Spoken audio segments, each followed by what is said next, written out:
শাকিব খান একটা কাজ করবে আর সেটার আলোচনা থাকবে না, এটা কিভাবে হয়?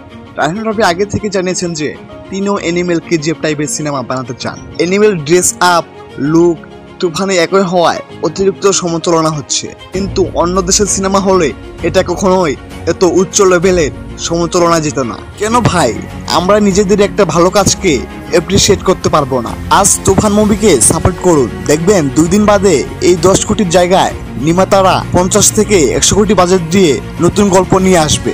যেখানে কেজিএফ অ্যানিমেল 100 কোটির উপরে বাজেটে নির্মিত হয়েছে, সেখানে তুফান মাত্র 10 কোটি বাজেটে নির্মাণ করা হয়েছে।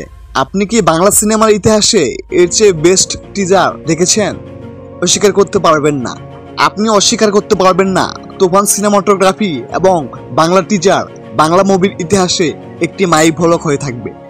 প্রত্যেকটা সুপারস্টারের হিটার্স আছে, থাকবে, তাই বলে এতটা ঘৃণ্য কাম্য নয়।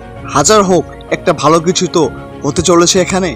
দয়া করে একটু নিজেদের দেশের সিনেমার কাজকে অ্যাপ্রিসিয়েট করুন, দেখবেন ভবিষ্যতেও আরো দুর্দান্ত কাজ পাবো আমরা। আমাদের দেশে ট্যালেন্ট কমতি নেই, কিন্তু নির্মাতা ভালো না থাকায় সেই প্রতিভাকে আমরা কাজে লাগাতে পারি না। একটু সাপোর্ট দরকার, আর কিছুই না। দেখি না কেমন হয় তুফান। রায়হান রাফির উপর আমাদের সবার ভরসা আছে। একটু অপেক্ষা করুন, দেখা যাক কোরবানি ঈদে কি হয়।